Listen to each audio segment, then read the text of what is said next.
Shalom and welcome to Life in the Vine Ministries. My name is Janice Stewart here in Columbus, Ohio, and we are excited that you are joining us again today for our lesson. We're always delighted to have you with us, and we pray that our time together will be as enriching as it always has been for you. But before we begin, let us open with a word of prayer. Avinu Malkeinu, our Father and King, we praise, we exalt, and we declare that you and you alone are Echad. You are the one true and living God, the God of Abraham, Isaac, and Jacob. And we bless your name today. We thank you that you, Ruach HaKodesh, have joined us, that you will lead and guide us into all truth as we engage you in your word and worship. B'Shem Yeshua, in Yeshua's name, amen and amen. Amen. So again, welcome. And before we begin our review, as we said, we want to just remind you that this is Life in the Vine Ministries here in Columbus, Ohio, and my name is Janice Stewart. We ended lesson 34 with our discussion of Bauckham's commentary notes on 2 Peter 1:3. In today's lesson, we will continue with our focus on Richard J. Bauckham's commentary notes on verse 3, 2 Peter 1. As always, we like to invite you to go to our YouTube page, Life in the Vine Ministries with Janice Stewart, and you can review our previous lessons if you have not been with us for the entirety of our time together. And that way you can listen to the lessons in their entirety, and that way when you do join us the next time, you will have caught up with where we are. So with that all said, let us begin our lesson for today.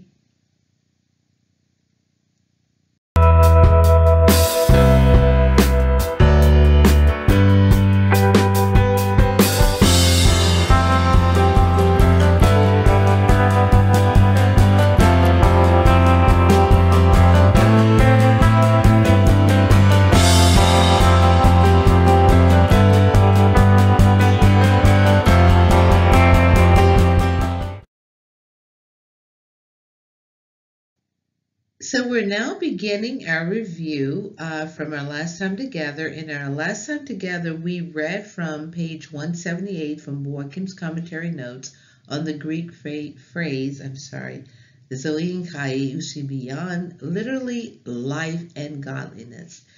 We learned that the expression is best understood as a hindais, and we learned that hindais, life and godliness, is a Latinized form of the Greek phrase in diai doin, diai doin, 1 through 2. It is a figure of speech used for emphasis, and you usually see it with the substitution of a conjunction for a subordination, and we see it as life and godliness. And we learned that the basic idea of this indices is to use two words linked by the conjunction "and" instead of the one modifying the other. We continued our discussion in Bauckham's commentary notes on the Greek term eŭsebeian, godliness. We looked at one reference that he referred to us of the term eŭsebeian in 4 Maccabees 11:5, and we looked at that reference. It being that reference is also referenced in the BAGD, the Greek English Lexicon of the New Testament, and other early Christian literature as an entry for the Greek word eŭsebeion, as it relates to reverent, respectful, devout worship of divine beings. Today we will discuss briefly, we're going to look at the Hebrew term and understanding for godliness, because remember in Bauckham's commentary notes, which if you're new to us, we are studying through the Word Biblical Commentary, Jude, 2 Peter, Richard J. Bauckham, that he did share with us that eŭsebia, godliness, is another, and we learned of another characteristically Hellenistic term, but this is a characteristically Hellenistic term. But we do understand that we need to also understand it, and we're just taking a little side trip from his commentary here. We're looking at the Greek here, but we're going to look at the Hebrew term for godliness and get its essence as well. So we will be doing that in our lesson today.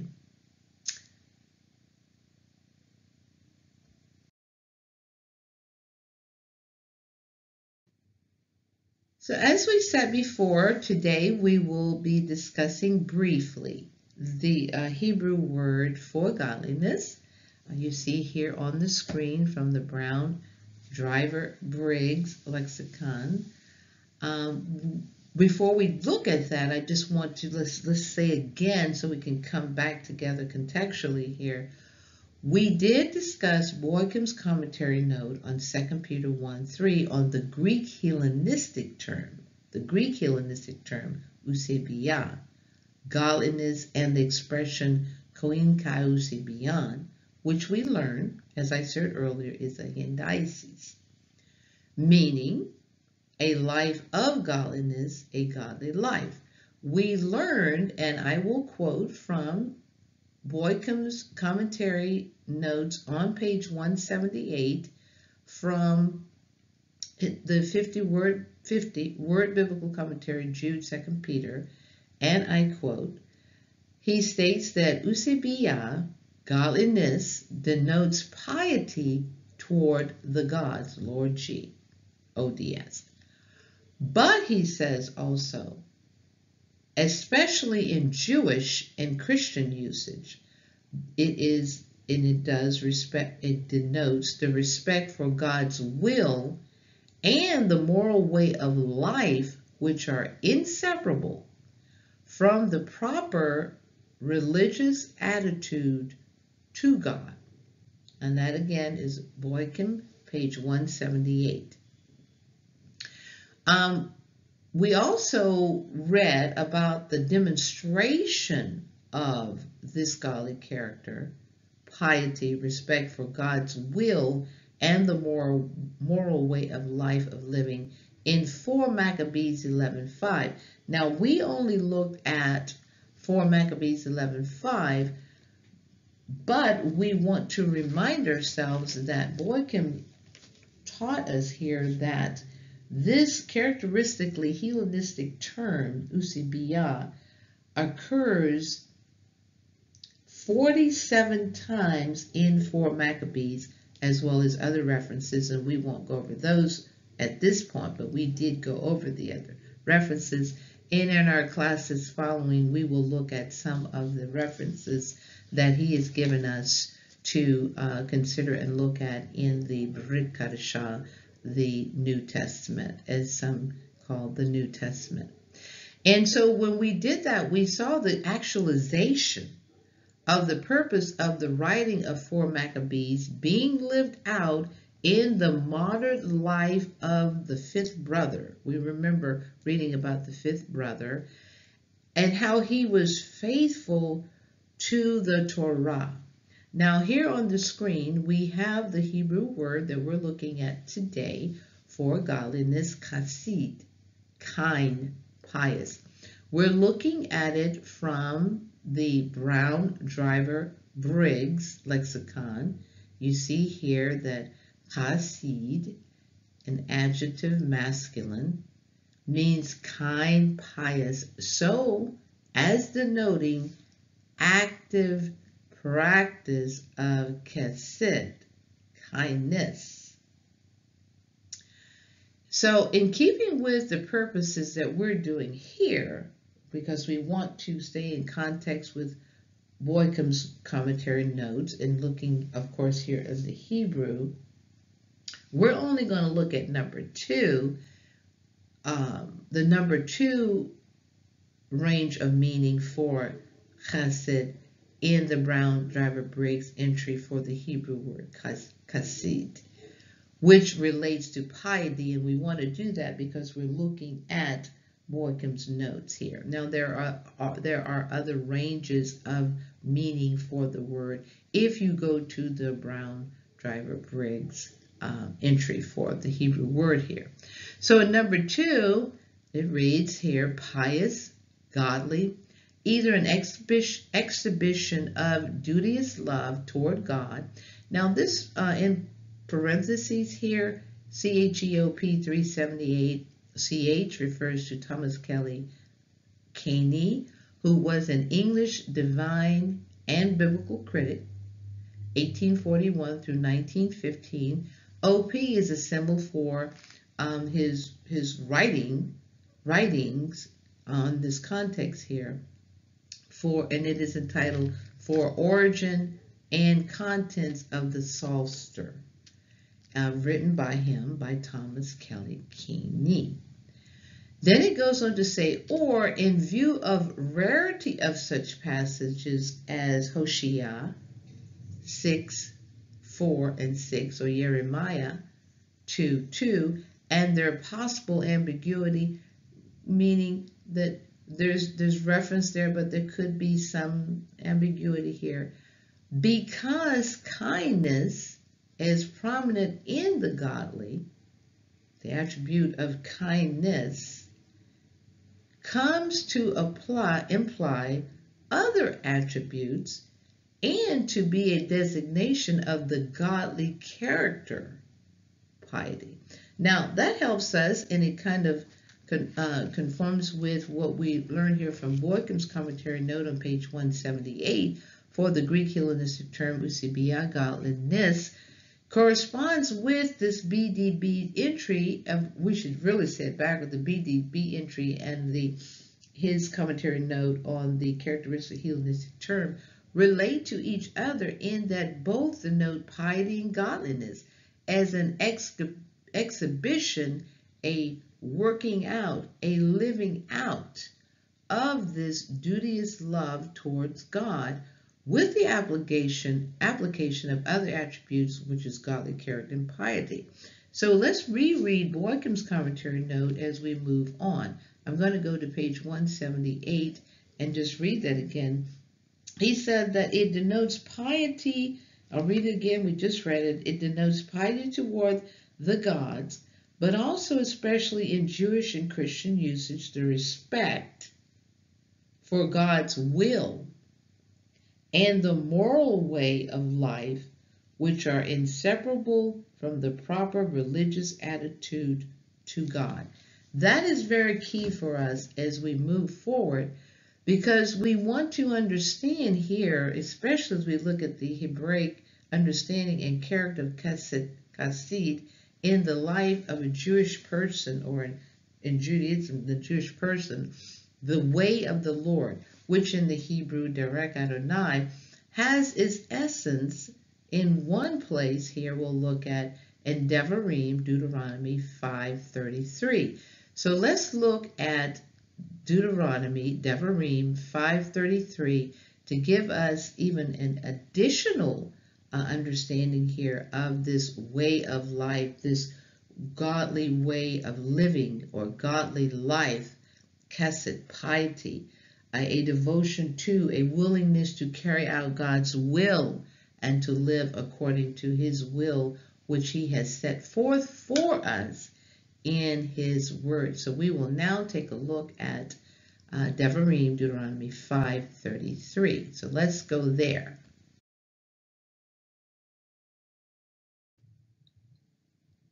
So now we're here on the screen looking at Devarim 5:33, as I mentioned previously, and we're going to look at it so that we can get look at the Tanakh on the derek Adonai here in Devarim 5:33.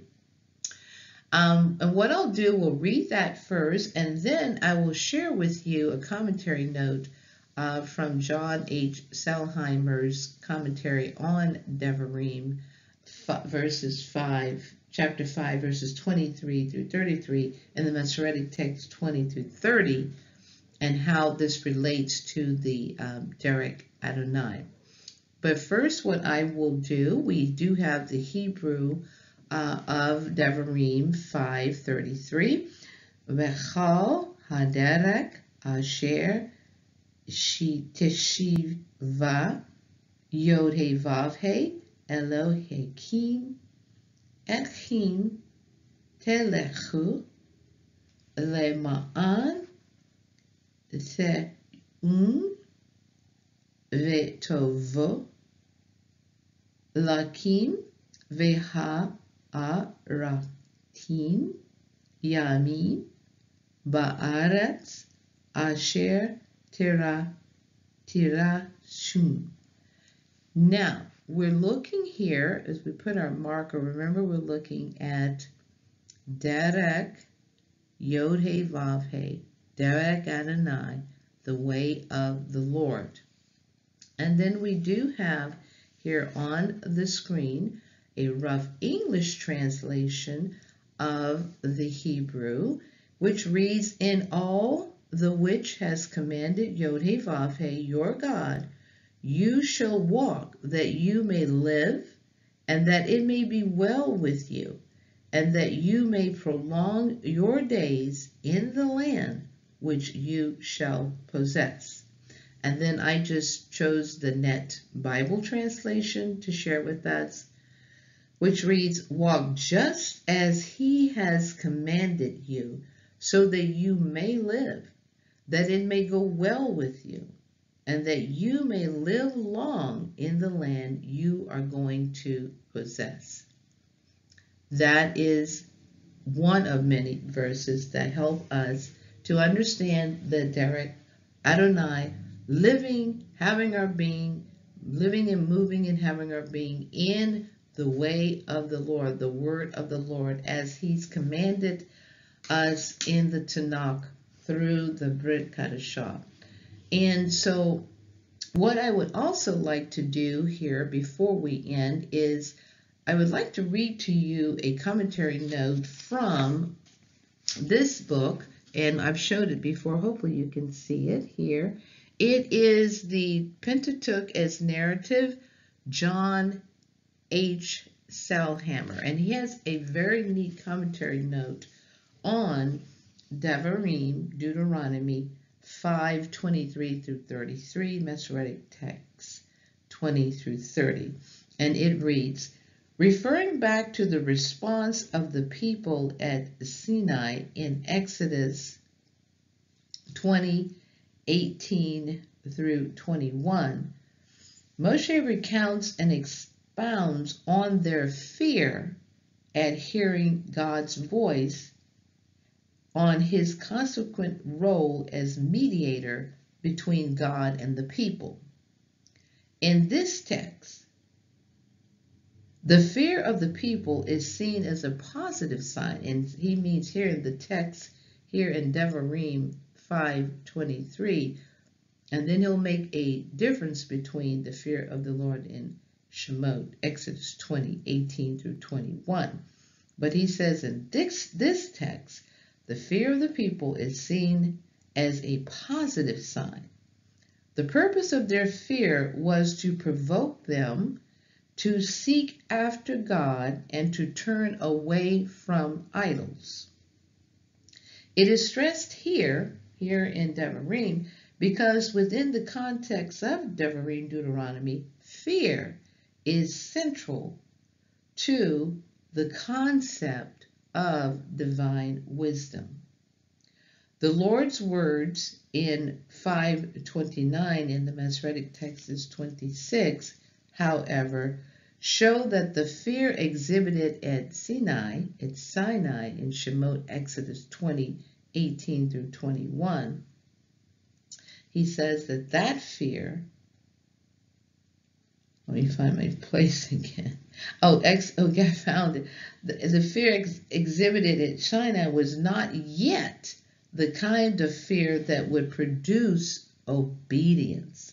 And that's what we're talking about, right? We're talking about the connotation of the Hellenistic term eŭsέβεια, and here we're looking at the Hebrew hasid, with the understanding that it promotes, it is a characteristic within us because we have the Ruach HaKodesh, God dwells in us, that it has the characteristic of not only a reverential fear, quote, of who God is, but coupled with and not separate from the willingness to obey God's will. And that's what we're looking at here. So it says that fear this kind of fear was not yet the kind that would produce obedience.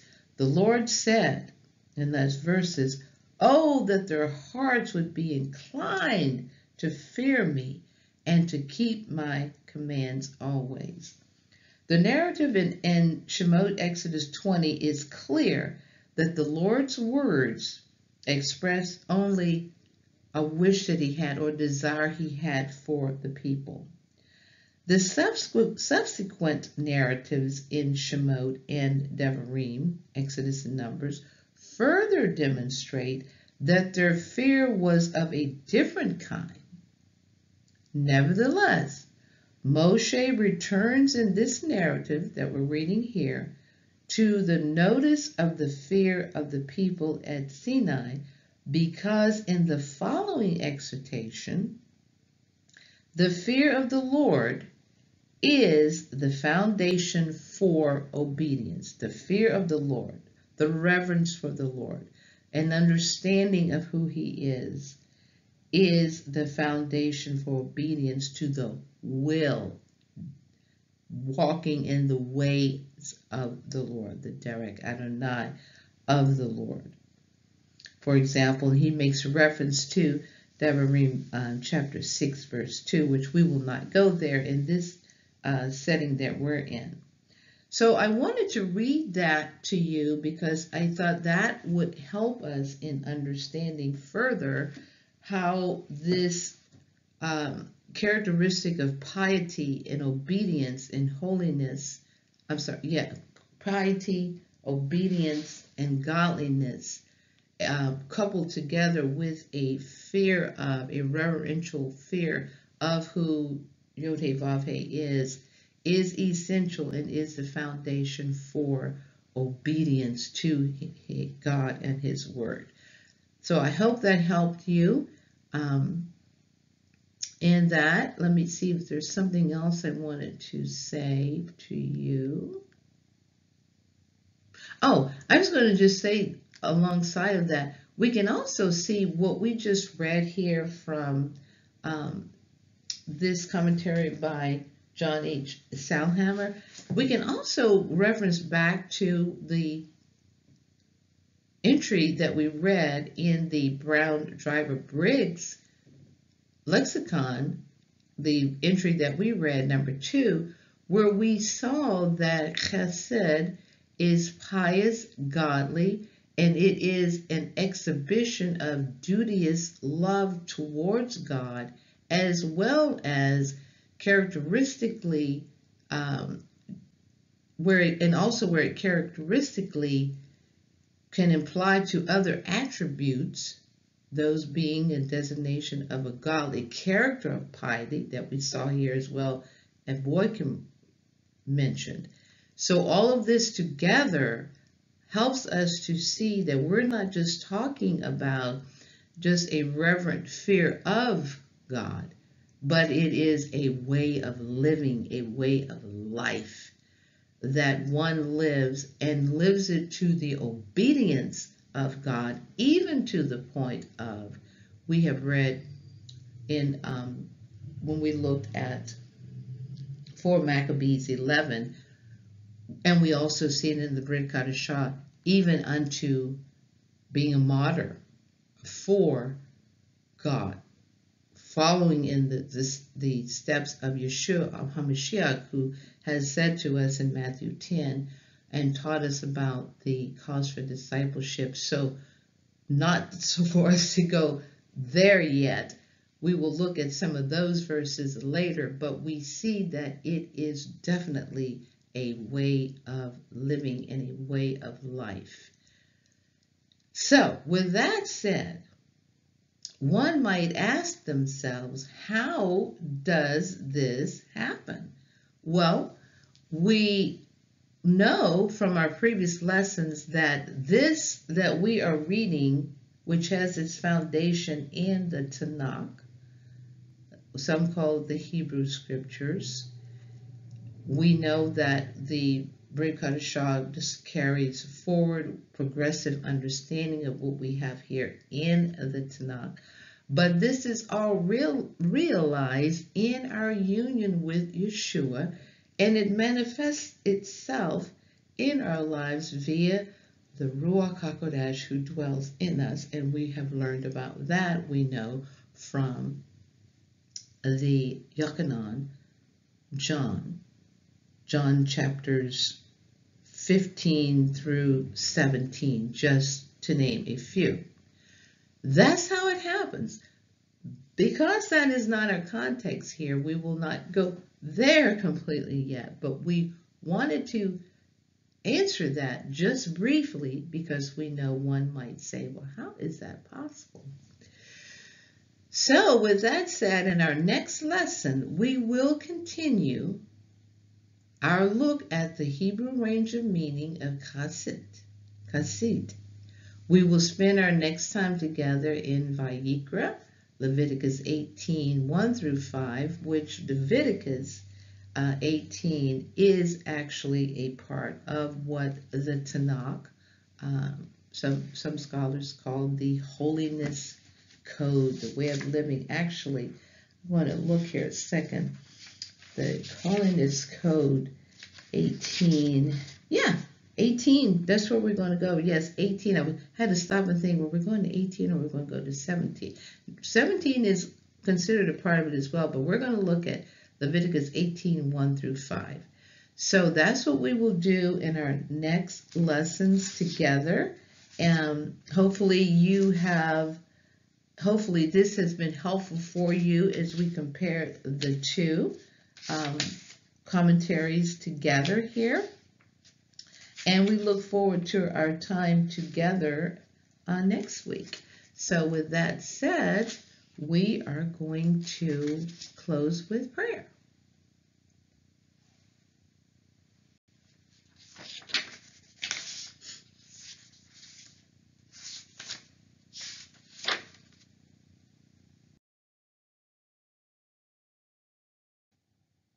This is very interesting. I said we will now close in prayer, but before we do that, I apologize. I did remember I needed to share one more thing with you, and you see here on the screen. Remember we said, before I said, let us close in prayer. How is this possible? Well, actually, aside from what I shared with you about the Ruach HaKodesh dwelling within us, and we are mimicking him here in the earth, mimicking Yoni Vav He, via the Ruach HaKodesh, who is Yeshua. Yeshua dwells in us via the Ruach HaKodesh. John chapters 14 through 17. Also, to bring us back, totally back to where we have begun from the beginning, it also brings us back to the reality of the truth that we have learned in 2 Peter 1:3. And I'm just going to read this. I mean, it says it so clearly here. And you do have on the screen, we have learned this in our previous lessons, but let's just bring it back here, and then, yes, we will close in prayer. But the reality is, his divine power has bestowed on us everything necessary for a godly life via the knowledge of him who called us by his own glory and might. And verse 4, by means of which He has bestowed upon us the very great and precious promises, so that through them you may escape the corruption that is in the world because of sinful desire, and become sharers of his divine nature. That is what we're talking about. Now we're looking at verse 3, and I've been looking at verse 3 for some time, but we have another exhortation here, another affirmation that yes, through the renewing of the mind that we read about in Romans 12, 1 through 2, and many other places, that it is because he, Yod-He Vav-He, has given us, via the Ruach HaKodesh, everything necessary for a godly life, and it happens through the transformation of the knowledge we receive of him, which renews our mind. So we have what we have need of in order to live out this life of godliness, piety, with a devotion to living out and being a part of taking on his divine nature, and being obedient to the Derek Adonai. With that said, we will now end in prayer. Looking forward to our time together next time.